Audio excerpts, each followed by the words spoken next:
We'll go ahead and call the hearing to order again. I apologize for the delay. Just as a disclaimer, we're going to have another vote series somewhere around 4:50 to 5:20. While we did ask initially for the witnesses to make their statements 5 minutes in length, we're going to ask if you can try to condense it to 3 minutes to the best of your ability. And we'll make sure that your written statements are entered in their entirety into the record. Our hope is to at least get through the first panel before the next vote series. So I want to welcome everyone to this hearing where our focus is on the collaboration between the Department of Defense and private organizations to assist service members who are transitioning to civilian life. We are all well aware that the Army and the Marine Corps are downsizing with the plan to reduce 40,000 soldiers and 2,000 Marines by 2018. Undoubtedly, such cuts put strain on our service members and their families. These reductions in end strengths represent additional service members that will be asked to leave the military on top of the more than 165,000 service members that separate every year. We owe these transitioning service members and their families a robust system that prepares them for life after the military. We want to make sure they can continue to make the same caliber of contributions to society once they take their uniforms off that they made to our nation's security while in uniform. Today's hearing continues our commitment to ensuring that the Transition Assistance Program meets the needs of transitioning service members, not only through a whole-of-government approach, but also by partnering with organizations who share our commitment to help service members successfully transition from military service. I'm interested to hear from our first panel how they connect with individuals who are leaving the military and what services they offer to assist. I'm also interested to hear from our DoD and military services how they include organizations such as those represented here today in the Transition Assistance Program. In response to the increasing need to help prepare individuals for post-service opportunities such as employment, higher education, or entrepreneurial endeavors, Congress and DoD have continually worked to improve the Transition Assistance Program. So I'm interested to hear from our DoD and military service witnesses whether the recent changes have produced the desired results. For example, in your view, are service members transitioning today better prepared for post-service life as compared to those transitioning 5 years ago? With that, I want to welcome our witnesses, and I look forward to our testimony. Before I introduce our first panel, let me offer Congresswoman Susan Davis an opportunity to make her opening remarks. Ms. Davis? Thank you, Mr. Chairman. As we know, each year over 100,000 service members transition out of active military service back into civilian society. The Department and the military services have made considerable strides. My notes here say great strides. I'm not so sure I'm willing to say great strides, but considerable strides toward improving the Transition Assistance Program. It has evolved from one mandatory class to an integrated effort between the service member, the chain of command, and the Transition Assistance cadre, spanning several months or even longer to ensure our young men and women are set up for success. Although improvements have definitely been made, as our witnesses I know will attest today, there is still much work to be done. Our first panel represents one area in which the department needs continued improvement, working with qualified civilian organizations that maintain the momentum of transitioning service members back into society. I certainly look forward to hearing from our first panel on their two different approaches to helping service members transition. Both of these organizations, of course, are innovative and potentially life-changing. We'll also be hearing from the second panel on how DoD and the services plan to work with organizations such as 0800 and American Dream U to improve successful transition of our service members back into the community. Definitely their response to what you present and you bring is very important to us as well. Thank you, Mr. Chairman. I look forward to our witnesses. Great. So I'll introduce our first panel. We have Mr. Phil Randazzo, founder of American Dream U, Mr. Scott Mann with American Dream U, and Mr. Sean Mahoney, executive director of 0800. Again, I ask the witnesses to condense to the best of their ability their testimony. And with that, Mr. Randazzo, you're recognized for 3 minutes. Chairman Dr. Heck, Ranking Member Susan Davis, and distinguished members of the committee, it's truly an honor to be invited to testify in front of such an esteemed body. Thank you for the opportunity. If we had to assure that every single veteran transitioning out of the military was able to extract every ounce of clarity and value from his or her own experience, resume, drive, discipline, personality, and follow-through to have the best chance, to get the best job? How would we in this room do that? In founding American Dream U, I've had the opportunity to bring in over 140 world-class entrepreneurs and business leaders across 8 installations, including the Pentagon. They've shared their successes, failures, insights, tactics, and strategies with active duty military, spouses, dependents, and veterans. I'd like everyone in this room to look back and think and connect the dots, how they got here. I would argue that it's the people you met and the books you read. Not the books you read in high school or in college, but the books that were recommended to you by friends and colleagues. Not the people you met in college or in high school, but maybe a company commander, an event you attended, or a friend introduction. What I have noticed is some negative talk surrounding becoming an entrepreneur or entrepreneurial thinking. These service members are getting pigeonholed into whatever their MOS was in the military for job opportunities during transition. From speaking to hundreds of service members, I'm not convinced this is the path to a successful transition. Had the opportunity to speak to the folks at the VA. When discussion of becoming an entrepreneur came up, we heard 96% of businesses fail. We want them to have a degree, that certificate on the wall, Plan B. Does that general degree carry as much weight as it does in 2015? Dozens of service members at our conferences have asked this question. We've been trained since the first day of boot camp that failure is not an option. It results in a teammate getting injured or killed. We've heard from all your speakers that failure is okay and even encouraged. I'm struggling with this. I think the discussion during the transition needs to address this. It's okay to fail in the civilian world. Everyone in this room has had failures, and that's okay, even valuable. I think the people who run transition are great Americans. I'm not convinced they're open to new ideas, up to the latest tactics and strategies, or emphasize the importance of finding your purpose, self-education, the value of networking, and finding a great mentor. Self-education is extremely important. In 2015 and beyond, the area of focus needs to be in the technology space, robotics, healthcare, finances. Nano certificates, job apprenticeships, and job shadowings need to be encouraged. 12 months before transitioning out of the military, I think every veteran, soldier, Marine, airman, sailor, Coast Guardman, spouse should read books like Starts With Why by Simon Sinek, Think and Grow Rich by Napoleon Hill, How to Win Friends and Influence People by Dale Carnegie. Simon Sinek has been paid by several installations and have spoken at the Pentagon. We think we can do better. In working with hundreds of businesses and over my 20-plus years career as an entrepreneur, the #1 hiring criteria is finding those that are flexible, resourceful, show initiative, work well with teams, and show up on time. This defines the veteran. We owe our military to strive to do better. It's been an honor and the privilege to work with our military, and I'm constantly humbled in their presence. I look forward to your questions and comments. Thank you. Mr. Mann? Chairman Heck, Ranking Member Susan Davis, and distinguished members of the committee. Thanks for the opportunity to tell you the transition story of warriors, our warriors, who just don't seem to have quite the voice these days that they probably should. I've spent my entire life as a U.S. Army Special Forces Green Beret, and in those 22 years of service in many dark places around the world, one thing I've learned is the benefit of going local, immersing yourself in the problem to get a perspective of what's going on, and that's the perspective that I'd like to provide you today on transition. As an entrepreneur and advocate for nonprofit work in transition, I work with military members as I train them in special skills, but also working with them as they prepare to leave the service that they know and love. The other day I was talking to a Special Ops Master Sergeant, I'll call him Steve, who was going through transition from the Army. And I hadn't seen him in a while, so I asked him how things were going. Do you know what he told me? He said that he'd rather go back to Afghanistan 4 more times than to ever go through transition again. How is that possible?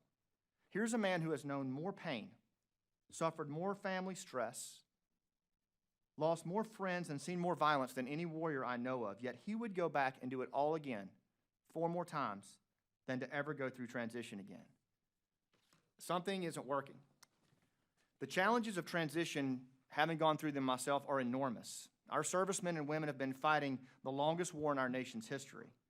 The corrosive arena of combat is placing unprecedented strain on not just our military men and women, but their families. They face a massive drawdown as well. And as ISIS and other extremist groups expand, the stress of operational tempo on those service members who remain in service is likely to go even higher, which is going to mean less time for them to prepare for transition and even more stress for transition in the future. Whether these warriors get out of the military unexpectedly due to a drawdown or whether they get out on a scheduled departure, as I did, they will likely have fresh dust on their boots, gunpowder residue on their hands, and not a lot of time to even remotely contemplate the challenges of transition. Add these to a tough economy and a low job market, and it's no wonder that many of our veterans are terrified of coming home. Now, that's the tough news. But let's not forget that these warriors are high performers. They're complex problem solvers. Our warriors possess immense leadership skills that, frankly, society is demanding more and more every day. So the question is, how do we bring them home and integrate them into the communities that desperately need their leadership and their loyalty? Well, again, this Green Beret's perspective from the village, a few things. One, this problem is probably going to get worse before it gets better. Two, the current DoD and VA programs of transition are simply overmatched for this massive undertaking. And three, the private sector is essential in bringing home our veterans to a life of honor and happiness. To expound a bit further, and I hope I get a chance to expand on this today, is we must help our veterans reconnect to their higher purpose. We should connect our veterans to relevant civilian players in the community, and we need to empower veterans to learn how to tell their story when they come home. I believe that this is a challenge for both the private sector and the public sector, and that history is going to judge us on our ability to do that. One of my best friends and former soldiers, Romy Camargo, a quadriplegic wounded in Afghanistan 7 years ago, working with just a 6-person advisory board from the community in Tampa, Florida, in just over a year managed to raise $750,000 and open a nonprofit center that is treating dozens of people to include severely wounded veterans. My belief is that if the community can come together under those kinds of extreme situations, there's nothing that we can't do when we partner with folks like Mr. Randazzo and our military leadership. Thank you for your time. Thank you. Mr. Mahoney. Chairman Heck, Ranking Member Davis, distinguished members of the subcommittee, thank you for the opportunity to appear today. I'd like to explain a partnership with military bases in San Diego that provides a community handoff from transition classes. Every year, approximately 20,000 service members stationed in San Diego County leave the service, and 30% are expected to stay in the area. Many of these individuals experience difficulty with transition. San Diego community leaders realized that numerous organizations were there to assist, but there was a gap between these resources and service members who were often unaware of them. These leaders developed a plan to close this gap without duplicating existing services. This was called the Military Transition Support Project and implemented as 0800 to illustrate the promise that comes with a new day. 0800 addresses 4 areas of veterans' wellness: employment and education, health, basic needs, and personal connections. 0800 provides transition support from 9 months prior to separation to 12 months afterwards. This begins with a presentation on base at Navy and Coast Guard transition classes, where those remaining in San Diego County have the opportunity to opt in. These 0800 clients are called VIPs for veterans or spouses in process, and they get proactive check-ins, starting with a call the following week from a 0800 navigator or caseworker. All of our caseworkers are either veterans, military dependents, or spouses, and all are in the Masters of Social Work program or have a Masters of Social Work. The partnership with local military bases began in 2013 with a memorandum of understanding with Navy Region Southwest that was signed in 2014. That allows the program to be presented during the classes. The MOU also indicates that MTSP's 0800 is responsible for providing a central organizing point for community resources. The program does this by utilizing 211 San Diego's database of 6,000 vetted resources in the community to make them available to anyone who's transitioning. We train Navy contract instructors to make the presentations in the TGPS classes and began at Naval Base San Diego in January of this year. We expanded to Coronado, Naval Base Coronado in February, and the Coast Guard in March. The first 2 years of the program are the pilot phase, and the goal of the initial stage was to evaluate the impact on the first 300 VIPs. Response has been very positive, and we hit this 300 enrollment goal 8 months into the program. It's been presented on 89 transition classes on base, and over 30% of eligible personnel have opted into the program. Many also choose to self-navigate to resources via our website, and 9,000 sessions have been recorded. 0800 navigators have been reaching out to these VIPs to discuss their challenges, to handle case management, and to offer warm referrals to organizations that can assist them and then follow up to see how they were helped. University of San Diego's Castor Family Center is conducting a third-party evaluation to measure outcomes. We value our positive relationship with the military bases that help make this community initiative possible, and I want to thank you, and I look forward to your questions. Thank you. Thank you. I thank you all for being so succinct in your opening comments. Hopefully we'll have enough time to delve more deeply into your written testimony as well as the questions. Mr. Indazzo, would you tell us how you connect with individuals who are leaving the military to introduce them to American Dream U and the programs you offer? How do you get access to them? Are you going on base? Is it base to base? Is it a pilot program? But how are you reaching out and touching those lives? Yeah, so we just came back from Fort Bragg, and we were invited by the CG General Jeff Smith. And so we work typically with the garrison and then the TAP. And then we've also been introduced to the BOSS, the Better Opportunity for Single Soldiers. We did an event for their national conference last month where Mr. Mann spoke. And so we're going to be hitting all of the transition and the BOSS. And so we've done 13 events, Mr. Chairman, at 9 different installations. We've had a little over 4,000 attend, and I can provide feedback from those. So, but how do you get access, or how do you get to each one of those locations? Is it by invitation, or are you going and soliciting and saying, "Hey, we're here. Can we come on base?" How does that work? So we've been working through the CGs, through the commanders, and then so Fort Bragg was our third event. So they saw something in the first event, so they invited us back for a second and third. We've been to Fort Hood twice.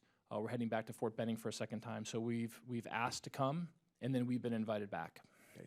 So has there been any thought given or any attempts made to approach DoD of making this, a program that's offered automatically across installations, as opposed to you having to go and present yourself to each CG at each installation and get access? I wouldn't even know, Chairman, how to even start to ask the DoD to be a part of the program. Yeah, neither would we, but maybe we'll get to that. So it's clear from your testimony that American Dream U focuses on entrepreneurship and leading within organizations. It's kind of like the Shark Tank of transition. TAP GPS includes optional tracks, one of which focuses on entrepreneurship. Are you familiar with that track? And if so, what's your view of the information provided, and what recommendations do you have to improve that program? So I'd like to be clear. So we're not just entrepreneurship programs. We talk about different tactics and strategies to find jobs. I didn't get to it in my opening statement, but LinkedIn is not talked about in class. And I heard today that it's going to start to be. I think that's a very effective way to get connected with jobs. We talk a lot about different tactics on how to find a job that you actually don't need an alarm clock to wake up to go to. But yeah, so I've reviewed all the Boots to Business program that's run by the SBA. I think it's very academic. I'm an entrepreneur, and I like to learn from people who have actually done it. And so I think part of our program being effective is bringing in those entrepreneurs and kind of cutting in line, learning from the masters versus maybe reading out of a manual. But I think it's definitely a start if someone wants to be an entrepreneur. Great, thank you. Ms. Davis? Thank you, Mr. Chairman. Thank you all again for being here. I remember quite a number of years ago how difficult it was to start coordinating some of the efforts out there. And it seemed like everybody wanted to help, which was wonderful. But on the other hand, it was really important to try and figure out what the goals were, I think, for different organizations. And so I'm wondering whether the programs that you know about in other areas, and your focus has been on the entrepreneurial piece of that to a certain extent, and Mr. Mann as well. And I'm thinking with Mr. Maloney, whether does all that sort of resonate together, or do you see these programs as distinctly very, very different?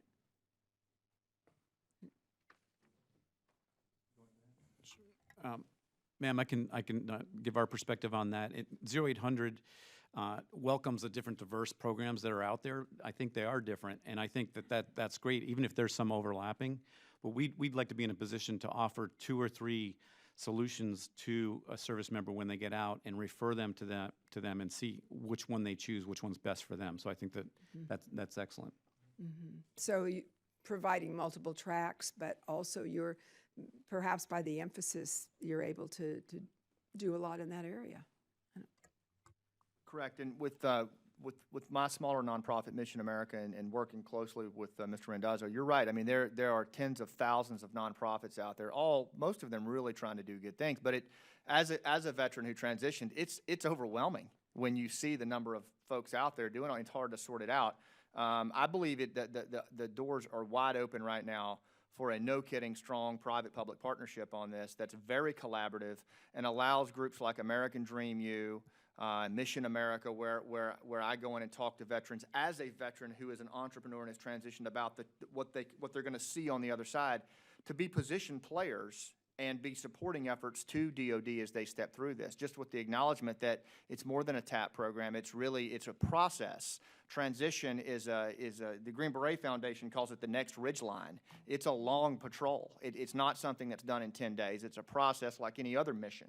And that's why I named it Mission America, is because it really is. It's about getting these guys and gals with the right skill sets and looking at it as another mission holistically beyond just jobs and entrepreneurialism. So collaboration is going to be essential.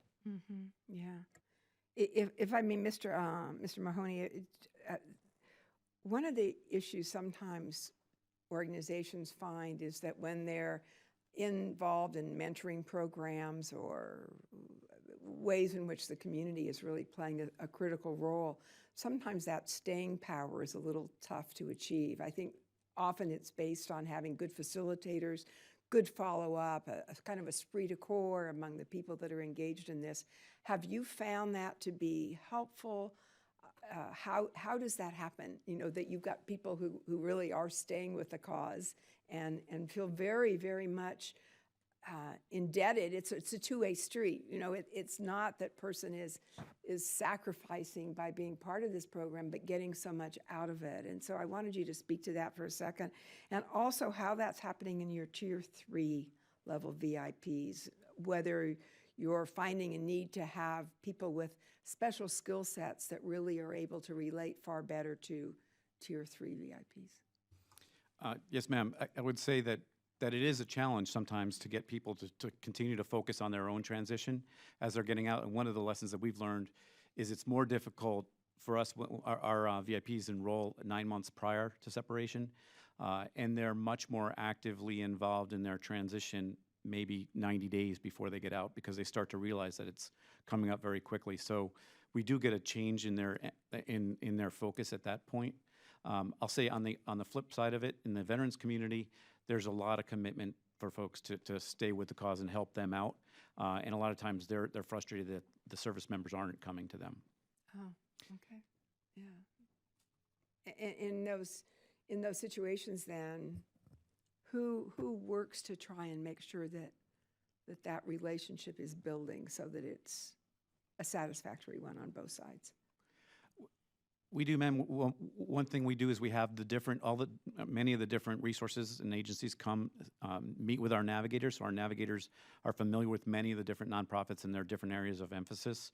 And that way, when our navigators explain the resources that are available to the VIP, they can explain it in a way that it's really a handoff. It's a personal connection that they'll do a personal referral and a warm handoff to that agency. And to answer your question about the Tier 3, it's hit or miss. I mean, some of our folks are Tier 3, where they may be a single mom getting out with a small child. Maybe they're going to be evicted in a week, and they might be very, very engaged with our navigators. And some it's frustrating that they'll be engaged and then they'll drop off and try to handle things themselves. Does there seem to be a difference whether you're in face-to-face contact or by telephone, by cell? How are you? What are you advising people to use in terms of their method of engaging? We engage mostly by phone, ma'am, and then for a Tier 3 VIP, we would encourage them to come into the office. Mm-hmm. Okay, thank you. Mr. Randazzo, you mentioned that you hadn't yet, my time is up. We'll go another round. Thank you. Thanks so much. Ms. Songus?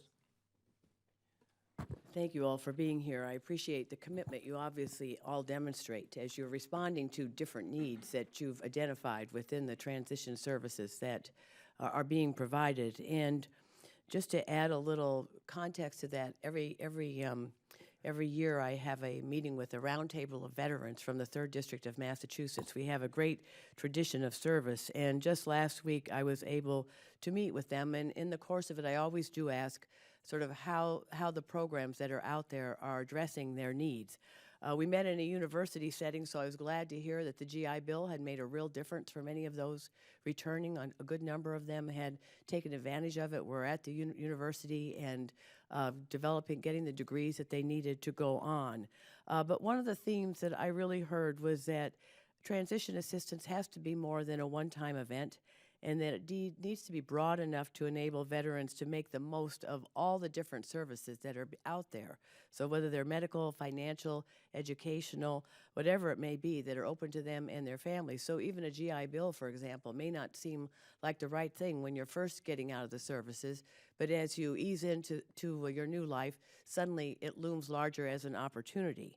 And as outreach programs do exist, as I said, you all are responding to needs that you've identified.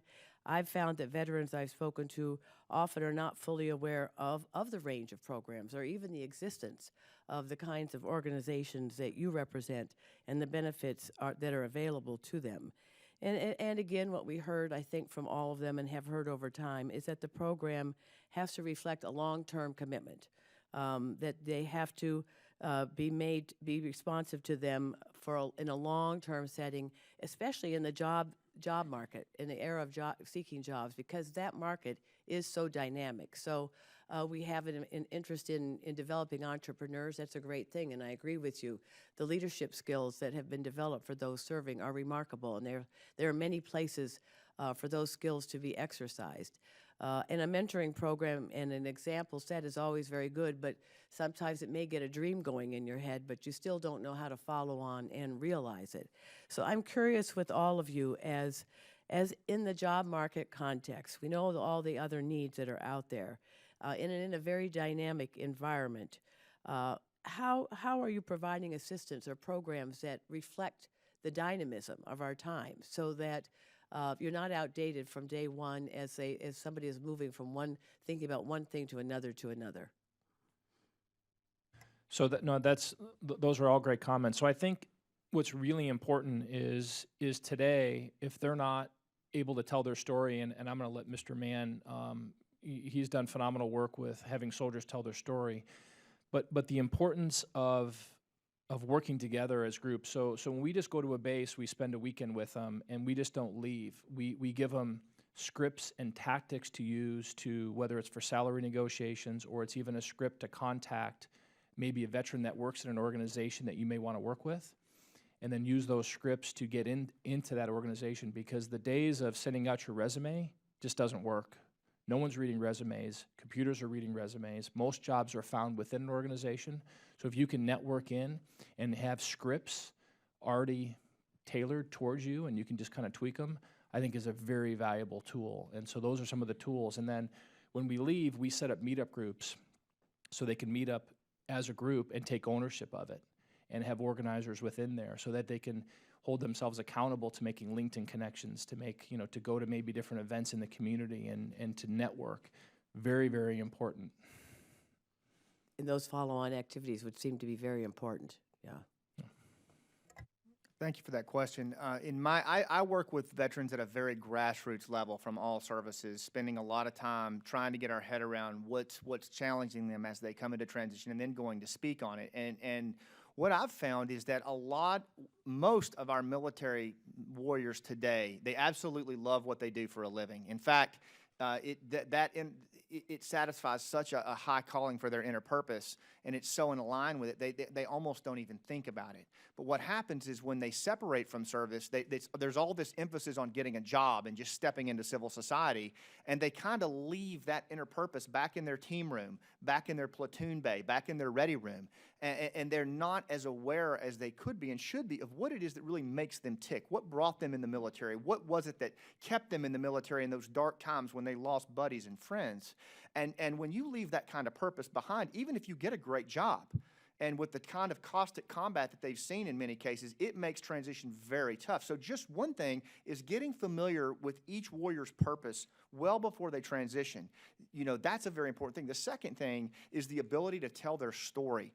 We're hardwired as warriors not to talk about ourselves. We're hardwired to talk about our teammates and maybe a few other things, but for the most part, when they step into civil society, they're not telling their story. And folks like Mr. Randazzo and others, they want to hear their stories because it really has a massive impact, and it has huge healing powers on the kind of combat stress that many of these warriors have been through. So teaching them and empowering them to tell their own story is the second thing that we do at Mission America and that I work with Phil on.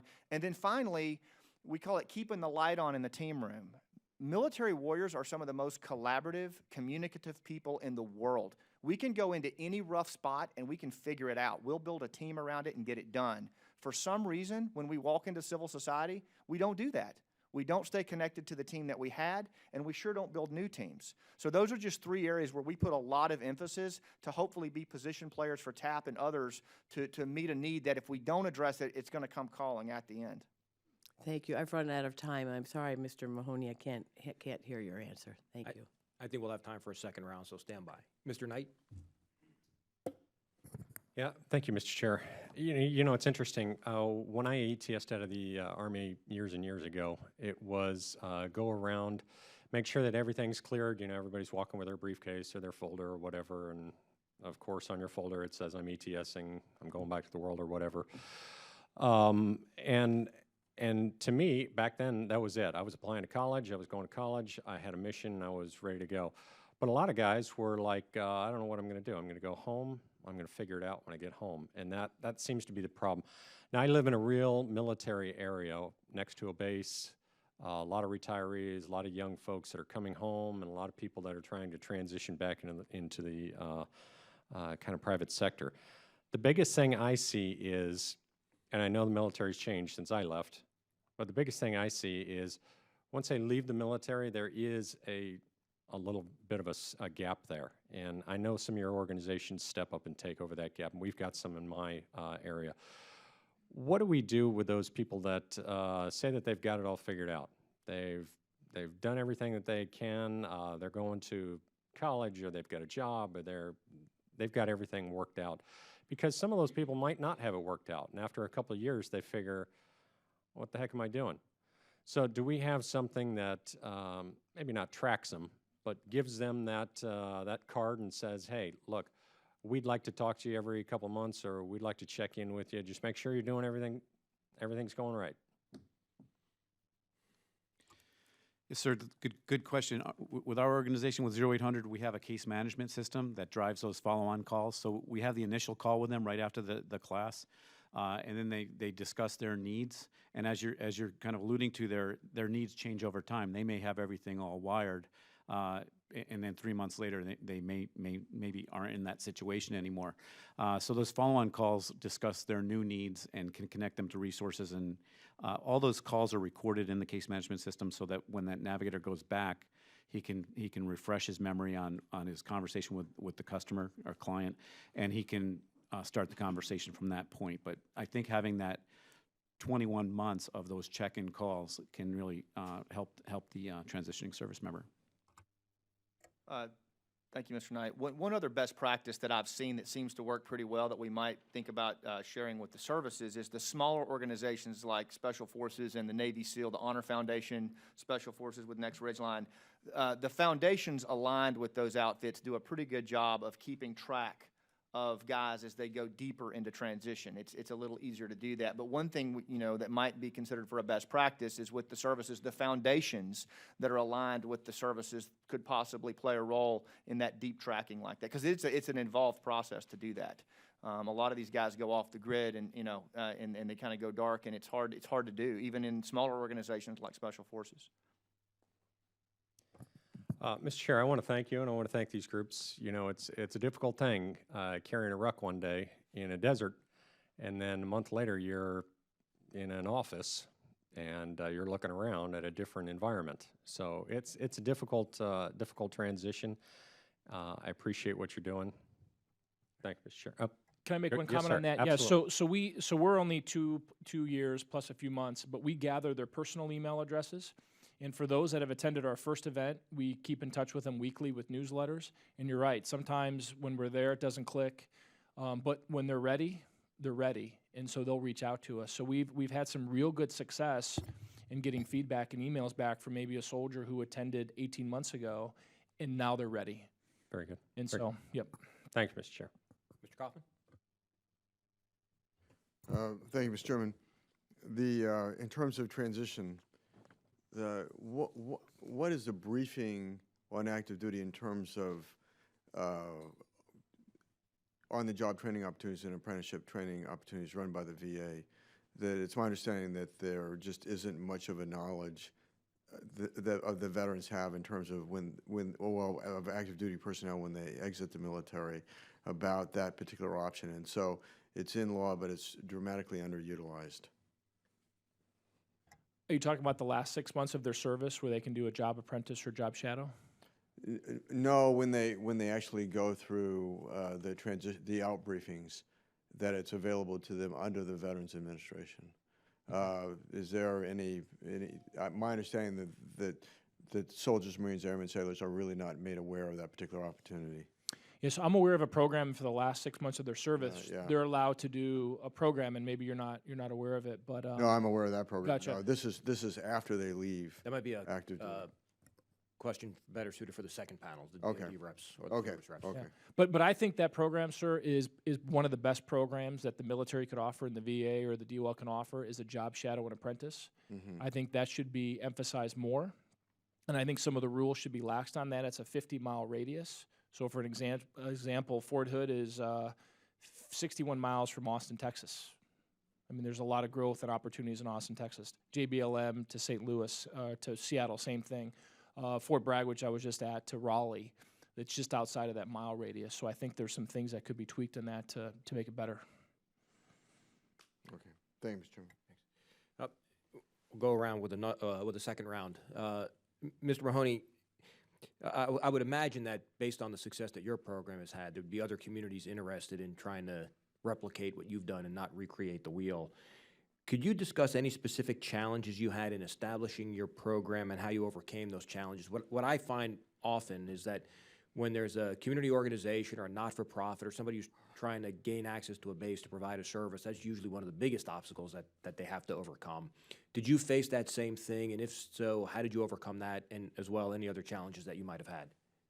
Yes, Mr. Chairman, we had the Navy on our Ops Committee, which is really the planning committee and the Leadership and Oversight Committee from the start. So we were fortunate that Admiral Dixon Smith, who's now the Chief of Naval Installations Command, was the regional commander, very interested in transition, and was participating in some of those meetings. So he was engaged from the start. We also had a representative from Marine Corps Recruit Depot on our committee as well, so that helped. But it's still, even with that level of engagement, it still took about 9 months to get the memorandum of understanding through the legal staff at the region. So that was challenging. We were very pleased that it did get through and did get approved. I know that one of the concerns is if you let one organization on base, then you're letting thousands perhaps on base. And one of the things that we tried to explain is that we're really a neutral connector. We're connecting people to resources. We're not going to duplicate what many of the other great organizations are doing in San Diego. And I know that had to be sort of socialized with the nonprofits and the other agencies in San Diego. We were happy to have the VA on our board as well. And I think that helped us get past some of those challenges. Great, thank you. Ms. Davis? Thank you. I'm wondering about scaling up. You know, every time we have a really great pilot doing something that works, we often want to take that to another level, and sometimes the conditions, the personalities, the demographics, what have you, that there's something that's different enough and it doesn't work. What are some of the thoughts that you have about your programs? We are going to talk in the next panel about the relationship with the DoD, and so I know that you don't necessarily want to get into that, but how do you have an interest in that, and what do you see as some of the ways that you would go about doing that? What do you need from the Congress or, from the department? So yes, so definitely we do want to scale. And so online and technology gives us the option to do that. So we have an app that we've developed, a transition app, and we're coming out with another version here in the next 90 days. We also have online programming that will feed them in a good sequence of order of different techniques and strategies, as well as we have over 140 TED-type videos online that we can sequence to them, along with workable, actionable steps they can take after watching and take action. So yes, we definitely would like to scale, but we need to activate this 18 months prior to them leaving. And I had a great conversation before. It should even be maybe 3 or 4 or 5 years before they transition out as some of these things. And we've almost developed in more of a leadership type role summit versus a transition, and that's from some of the CGs that we've dealt with and that have sat in our program for 2 or 3 days. Mm-hmm. If I could just offer one thing to that is understanding that as a former Army officer, going deeper into the life pattern of the service member, that's harder because you have a war to fight, you have to retain numbers, and you have to do the mission. And that becomes very hard when you're trying to train and deploy. So one of the things I might suggest, too, in the private-public partnership realm is some kind of collaborative council that meets with entrepreneurs and leaders and military leadership and even military personnel serving at the lower levels to come together and find ways to do that, because there are ways. I built my real estate portfolio still on active duty serving in a special forces group. A lot of it was offline work that I had to do in my own time, but the point is there are ways that this stuff can be provided that isn't necessarily intrusive into the daily military cycle, but a collaborative forum to do that. It's not going to be sorted out here. It's going to take some time and the right people in the room. Mm-hmm. Ma'am, I'll just say that we would like to expand access to our program. We're growing to meet the large demand that we're seeing already. And we'd like to expand to Camp Pendleton this year. USD, as part of their evaluation, the third-party evaluation of the outcomes, is also documenting how the program was rolled out so it could be potentially replicated in other communities. And as far as what could be done by government, grant programs would be helpful if there are grants that we could pursue for community-based handoffs from the transition courses. That would be terrific. And also we'd be pursuing those kind of grants through county and more local government as well. Mm-hmm. Great. Thank you. Ms. Songus? Thank you all again. So as veterans are seeking you all out for one reason or another, I'm curious what they're telling you about what has been most effective with regard to the transition services that they've been offered through the DoD, and where are their shortfalls? We could start with you, Mr. Mahoney. I think from my perspective, the transition classes on base are effective. You basically get what you put into those courses. If a service member goes there and is participating and they're anxious to learn and they're going to leave there and make progress with their future, that can be effective for them. It won't be effective for them if they're in the class and not paying attention and focused on other things. So we have seen that. It is frustrating that there are things that are available for them that can be effective that in some cases they don't take advantage of. I think the courses on base also that are directed towards education and other specific areas, we refer them back to the base for those courses, and they can be effective as well. Do you hear why there might be some who don't take advantage of it? Do you see a reason why some are more likely to do it and others not? I would say, ma'am, there's a little bit of complacency. There might be overconfidence in how marketable their skills will be when they get out of the service. They may not have a realistic expectation of, say, their salary range or how long it will take and how much effort it's going to take to get employment. Okay. Mr. Mann? Just a little different twist to that. The folks that I talk to, they're sprinting all the way to the finish line. They still have dust on their boots, and they don't have a lot of time to really process the notion of transition. And so when they it's a mindset, and it's more than just the TAP program. It's getting yourself ready for that. And so they in many cases, they're going into transition, having just come off deployments, having just come off training missions. What I hear often is just frustration that transition happened so quickly and there just wasn't time to prepare, and then they find themselves, in a brand new world trying to figure it out. So it's more a timing issue. Operational tempo and timing, I think. Okay. Mr. Randazzo? I would add, I think it's also a delivery issue. I understand, I've not sat through a class. I've finally been invited to sit through a class. I'm going to sit through one at Fort Bragg. But I understand there's hundreds of PowerPoints throughout a 5-day period, and a 26-year-old soldier who might be transitioning out, a Marine, that might not be engaging to them. So I think more interaction, I think more technology tools, and the manuals they receive, I mean, it's 15 pounds of manuals. I'm not sure if printing those are super effective. I think you can provide those digitally, but I think there needs to be more engagement. The one thing I've heard is that the people who deliver this, they're rushing through slides, and I've heard from about a dozen people who are going through it right now. It's, hey, let's get through these last 43 slides, and let's work through lunch, and we'll get you guys out of here by 2:30. And so I don't think that's the message that soldiers need to hear. Thank you. Thank you. I yield back. Thanks. Mr. Knight, follow-up? Sure. No? Mr. Kaufman? Follow-up? Okay. I'll give you the balance of my time. Oh. Did you say you Oh, wanted no, to I was follow up? asking if Mr. Knight had. Oh, a Mr. follow-up. Knight. Okay, Thank you. excuse me. Okay, well, again, I want to thank all of you for coming today and showing us the value of the public-private partnership and some of the challenges and obstacles you may have faced in bringing your programs to camps, post bases, and how we can further help you as some of the premier models out there expand across the nation and provide more of these services to more of our transitioning troops. So we appreciate your time and your testimony today, and we will break and allow the flip of the panels, and then we'll move into the next panel quickly.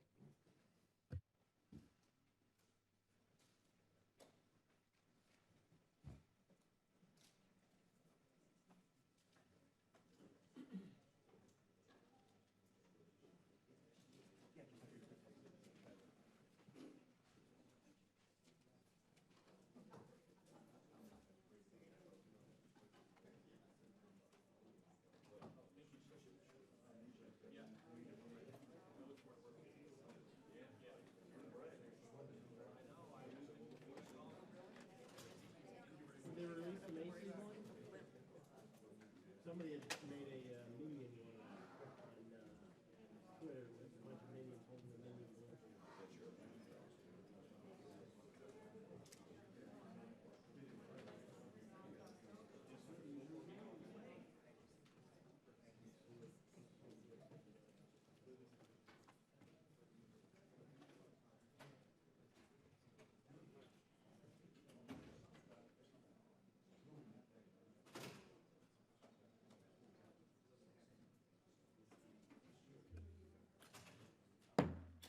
Okay, I'd like to welcome our second panel to the dais. We have with us Dr. Susan Kelly, Director of Transition to Veterans Program Office in the Office of the Secretary of Defense, Major General Burke Whitman, Director of Marine and Family Programs Division of the U.S. Marine Corps, Brigadier General James Iacocca, Adjutant General of the U.S. Army, Mr. Thomas Yavorski, Executive Director of the 21st Century Sailor Office representing the Navy, and Mr. Horace Larry, Deputy Chief of Staff, Manpower and Personnel for the U.S. Air Force. Again, I remind the witnesses, if you can, to please summarize your testimony to 3 minutes to the best of your ability so we can get into the questions. And with that, I will recognize Dr. Kelly. Good afternoon, Chairman Heck, Ranking Member Davis, distinguished members of the subcommittee. I appreciate the opportunity to provide you an update on the Transition Assistance Program, TAP, and our united effort to support our transitioning service members. Since the last time I testified before the subcommittee, the department has fully implemented a redesigned TAP at 206 sites worldwide. There were 4 core components to this redesign: adopt Career Readiness Standards, CRS, which measure a service member's preparedness to depart from active duty; develop Transition GPS, a curriculum that builds the skills needed by service members to meet the CRS; a capstone event during which commanders verify their members have met career readiness standards, or if not, ensure that they receive additional training or a warm handover; and implementation to the military life cycle transition model, which aligns transition activities with touch points across the military career. We've accomplished these core objectives, and the results are clear. The most recent participant assessment data show over 80% of respondents saying they gained valuable information and skills to plan their transition, that the training enhanced their confidence in their transition, they intended to use what they learned in the classes, and that they knew how to access appropriate resources post-separation. Between October 2014 and August of 2015, over 150,000 service members separated from active duty. Based on data verified by the Defense Manpower Data Center, 94% of these eligible members met the VAL Act mandate. 88% either met career readiness standards or received a warm handover. These results indicate the commitment of the services and our partners to prepare members for civilian life. These partners include the Department of Veterans Affairs, Labor and Education, the Small Business Administration, and the Office of Personnel Management. This cooperation has been institutionalized through the TAP interagency governance structure, consisting of an Assistant Secretary level Executive Council and the SES and SES Senior Steering Group. These bodies assess and modify TAP, and the services are fully engaged through the governance to influence the continued improvement of TAP. Over the past 2 years, private and public organizations, as you've heard, companies and federal agencies have recognized that service members present an incredible pool of talent, and they seek increased opportunities to harness that talent. In collaboration with the U.S. Chamber of Commerce's foundation, Hiring Our Heroes, we've helped shape the environment in which employers gain early access to transitioning service members and their spouses. In 2015, thousands of members attended 18 large-scale transition summits at installations in both the U.S. and overseas. The Departments of Energy, Agriculture, and Homeland Security are actively engaged in targeting service members for industry jobs. And through the SkillBridge Authority, under the Office of the Assistant Secretary of Defense for Readiness, a growing number of members have developed skills for employment in high-demand industries. My colleagues from the services can share more about the programs implemented at their installations. There's been tremendous forward movement, but we must continue to work with federal partners and the private sector to gather lessons learned, improve the curriculum, instill a culture of planning for post-military life, and developing pipelines into the national workforce. That concludes my statement. I'll be happy to take your questions. Chairman Heck, Ranking Member Davis, distinguished members, on behalf of the Marine Corps, I'm grateful for the opportunity to give you an update on our Transition Readiness Program. We call it Transition Readiness rather than Transition Assistance because it is an essential component of the overall readiness of our individual Marines and their families. We transition 30,000 Marines out of the Marine Corps every year.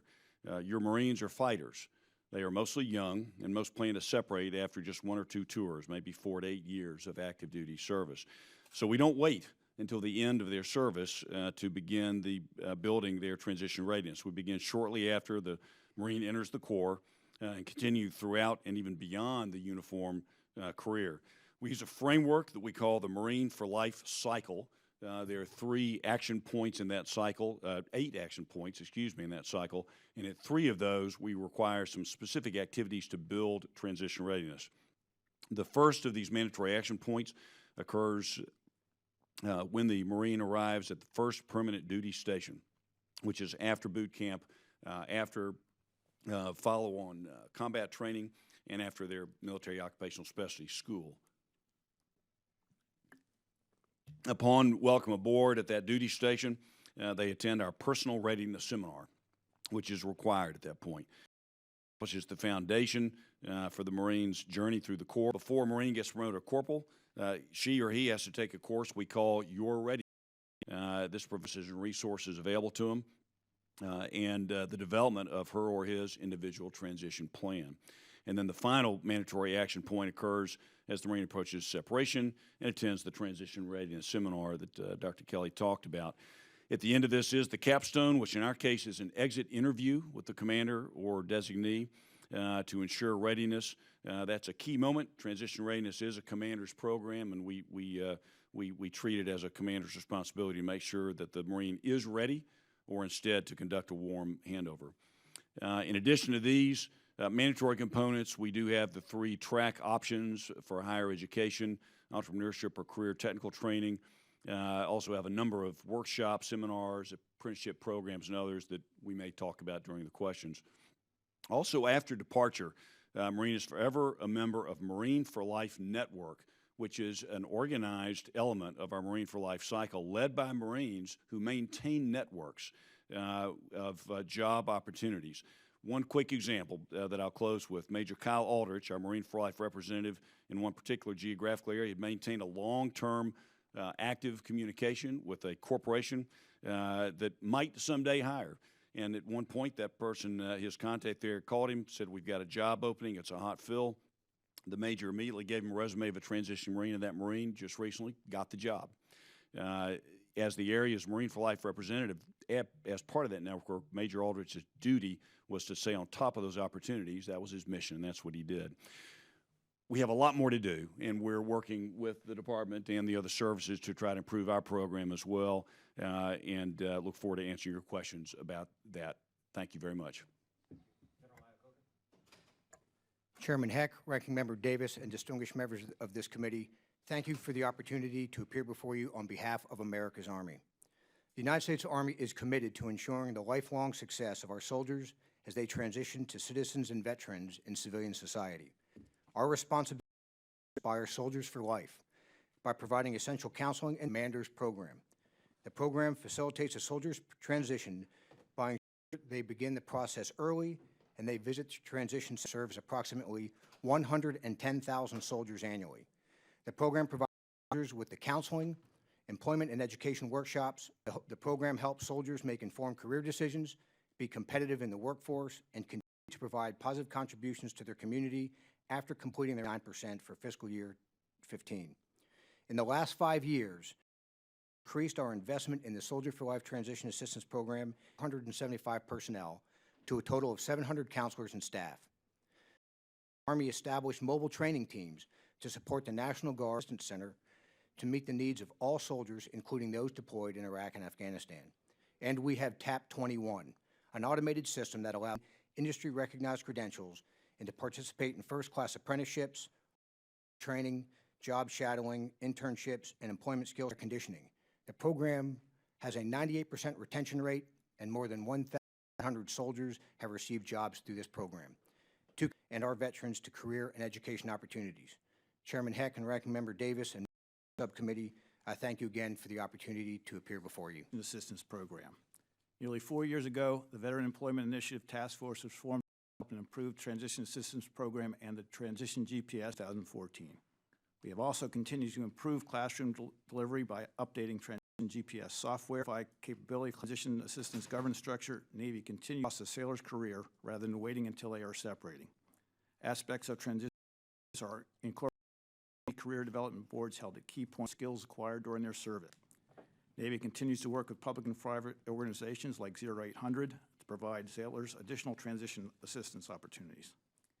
Each sailor who selflessly serves our nation eventually separates or retires, and in doing so has earned our unwavering commitment to provide them the tools that will position them for success as they transition and continue serving our nation as honored and distinguished veterans. I thank you for your steadfast support for all Navy sailors, and I look forward to your questions. Thank you, sir. Chairman Heck and distinguished members of this subcommittee, I am pleased to testify before you today regarding the transitional assistance the Air Force provides to our active duty, Guard, and Reserve members and families. In 2012, we revamped our transition assistance program, which a major overhaul that embraced requirements outlined in the Veterans Opportunity Partnership with the staff of the Office of the Secretary of Defense, our fellow services, the departments of Veterans Affairs. Along the way, we teamed with industry leaders in orchestration of revamped transition assistance program. Participating today. Dr. Kelly, in your testimony, you mentioned a TAP interagency organization. So is there representation from the private sector on that interagency group, such as entities like 0800 or American Dream U? The TAP interagency governance structure, both the Executive Council and the Senior Steering Group are made up of the federal agencies as well as the services. So, in your opinion, is there an opportunity, or would that, I mean, would there be a benefit to have representation from the private sector, especially those entities that are looking to try to offer services to transitioning service members? I think if you give the services the opportunity to talk about all of their public-private partnerships that they're engaged in right now, you will find out that they are getting feedback from the program, but also I think we've evolved from just providing a transition GPS curriculum and meeting career readiness standards. It's been a tremendous learning experience over the last couple of years. We were very much focused on unemployment of our veterans and resolving that issue and working with employers to resolve that issue. What we've learned is that employers are now coming to us and saying, this is a real talent pool and we want early access to that. But the other lesson that we've learned is that this is a community issue that's probably best addressed at the community level. You heard of the terrific success of 0800. He talked about using the 211 directory for the community resources that are in that community. He talked about bringing in the employers, bringing in the installation commanders. So he mobilized, or that entire community mobilized their community resources and looked at the needs of that community and developed a solution. You see that going on in multiple places, which some of the installations are part of. You see those kinds of communities coming together and saying, how are we going to use what we have to either keep these service members here because they are a terrific talent pool for us. You see it going on in North Carolina. You see it going on in Washington State. You see it going on in California. But what's happening is that they are developing efforts to address the workforce skill gaps in those states and in those communities. So that becomes more meaningful. Is there a process, a formal process, by which a program, let's say like 0800, that has done extremely well in the San Diego area, is evaluated for potential implementation or recommendation to be used in other locations? I mean, if we find a private sector program that seems to be working in one area, is there some formal process by which that's looked at to see whether or not it can be implemented elsewhere? Well, the Secretary of Defense then at the time, Secretary Hagel, provided guidance to the military departments, the secretaries of the military departments, the chiefs, and the chairman, and provided guidance saying, allow now non-federal entities onto the installations when they're providing support to our military members and our families. There was very explicit guidance and templates, actually, and how to evaluate those entities, but left it to the installation commanders and those communities to evaluate those programs, what was needed by the service members on those installations and those families, and how that fit into the community. So that authority still is retained by each one of the installation commanders. And as we see this evolving, it seems to be the community level efforts that have the most meaning. And if we look at it in the long term, we can build that economic prosperity for our states and our communities using the workforce skills of our transitioning service members. And I think we have to figure out and come to an agreement as to what are our long-term goals. Great. My second question will take longer than the 45 seconds I have left, so I'll wait for the second round. Ms. Davis?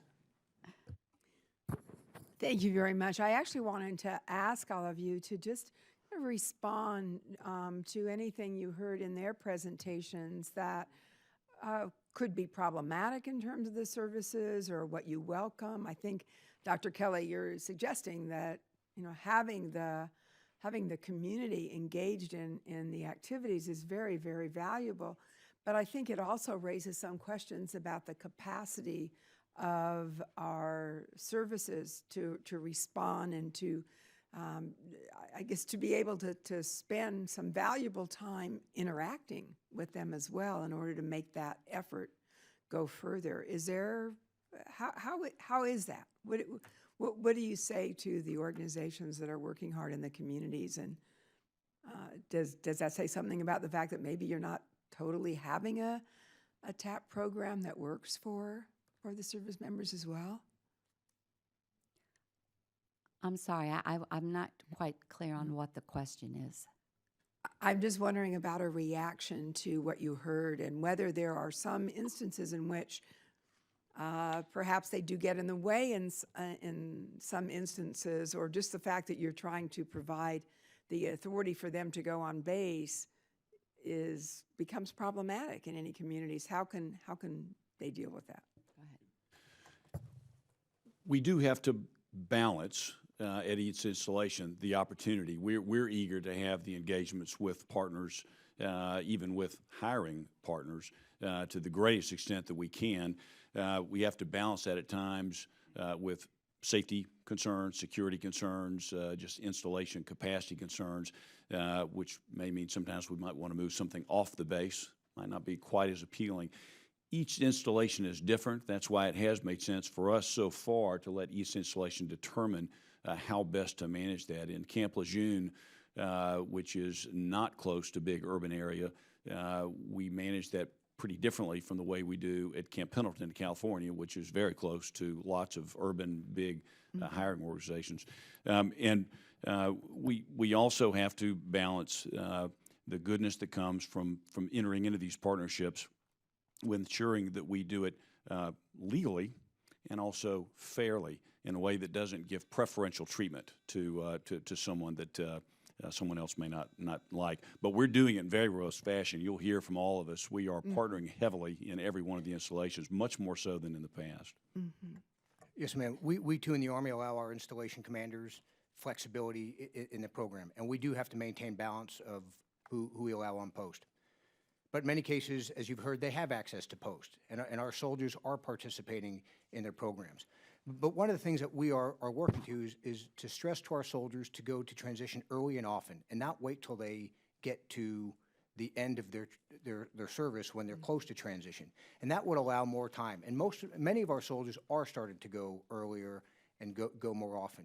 And it makes the program easier to digest rather than try to do it in a condensed 5-day program as they're getting ready to transition out. Right. Thank you. And anything that's different, I mean, if you find that you can work well with these organizations, that's great. I would just like to address one of the issues that one of the gentlemen brought up about the PowerPoints and that. We recognize that.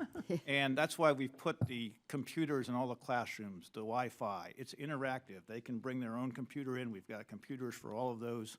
We talked about social media and LinkedIn through the VA, and every service member veteran gets 1 year of premium free LinkedIn membership. So we're stressing that and teaching that in our classes. So we're taking that on board. Great. In terms of access to the bases, we, the Air Force, take a similar approach. It's a balancing act. It most certainly is with the force protection and the requirements of the base, et cetera. But the other part of that, we do look at opportunities to bring on specific agencies or organizations to see how they could team with us well.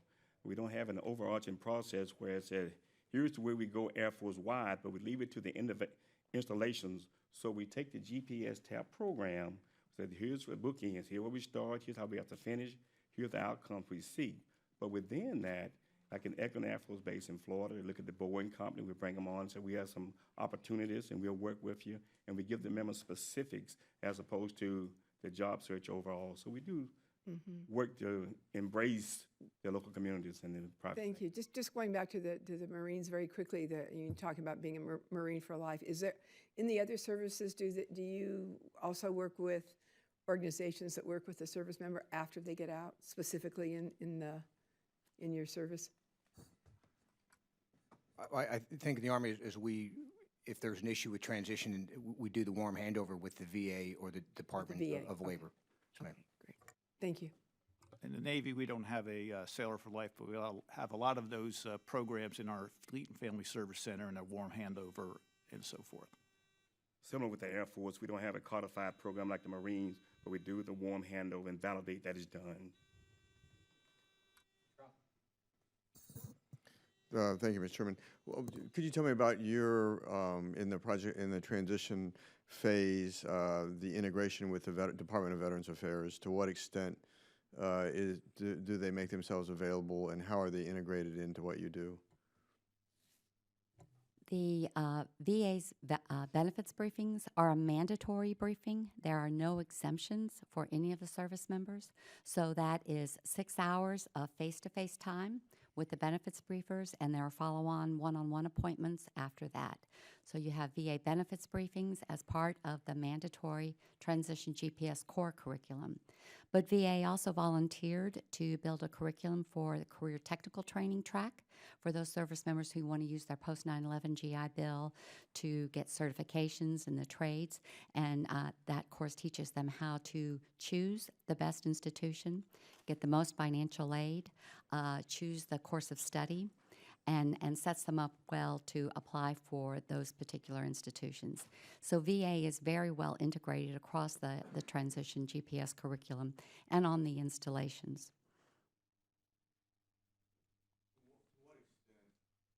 To what extent, when members, because a lot of the members that leave tend to be probably disproportionately junior enlisted, junior officers, and so to what extent and a lot of them have an inactive requirement but have no active reserve requirement. To what extent do the respective services try to sell them on continuing their military service in the active reserves, and also potentially getting another, are there opportunities to earn a different occupational specialty on their way out the door through a reserve school to fit a unit requirement in whatever geographic area they're relocating to? Well, on the first point, one of the career readiness standards is to go through the interview with the reserve recruiter. Oh, great. So that's mandatory. We are realistic in that we want to keep the best, and so that's a career readiness standard for all service members. In reference to MOSs, I'll let the services speak to that. We do. We pursue that programmatic piece aggressively, and we do offer retraining in occupational skills based on the need at the time. We're constantly reassessing that, sometimes even with bonuses to try to get the right people in the right place. While in the transition phase, sir, there's not an opportunity to train them on a new MOS, but they do have opportunities to participate in a career skills program to gain new skills that they can use as they transition out of the Army. No, that would make absolute sense, but so in other words, a lot of times you have reserve units in their geographic area. There's not an MOS match with what they've got, say, in the Army today and what that unit is in proximity to where they're going to live, and so that would require an MOS school. And so is that available? Yes, sir, that is available. Once they transition, if they go into a reserve unit where there may be an MOS mismatch at the time, they can go to school once they're in that reserve unit. Okay, but let me phrase this differently. So they're in transition. They decide they do want to reaffiliate to another unit. They're talked to by the reserve recruiter. But so are there orders cut for them when they're leaving active duty to go to their school before they even report into the unit? Quite frankly, that was an offer made to me when I was leaving the Marine Corps to the Marine Corps Reserves. Sir, I'll have to get back to you on that. I know that opportunity exists. I don't know if it happens. I don't know if they're issued their orders prior to leaving, but I'll get back to you on that, sir. Thank you. And Dr. Kelly, you may have covered this in your introductory remarks, and I'm sorry I missed them. What's the total budget for the Transition Assistance Program? The Transition Assistance Program is not actually a line item. The activities are spread throughout many of the different activities within the military personnel system. Do we have an idea of what it costs us to perform these activities? We are currently going through the process of publishing our DOTI and publishing that on the Federal Register, and it is in the neighborhood of $100 million per year.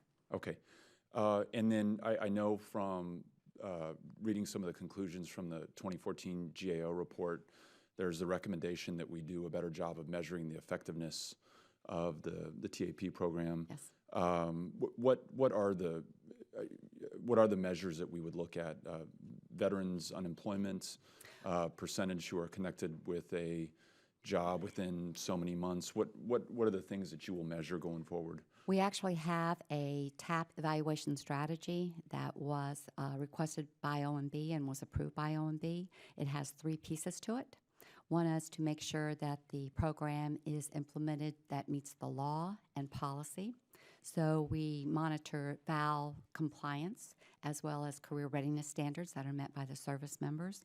Also, customer satisfaction, and we monitor that through the participant assessment tool, an anonymous online tool, and provide the results of that at the installation level every quarter. So even commanders can monitor that at their own installations. And then finally, looking at long-term outcomes. For DOD, our input into the evaluation is our VAL compliance and our career readiness standards.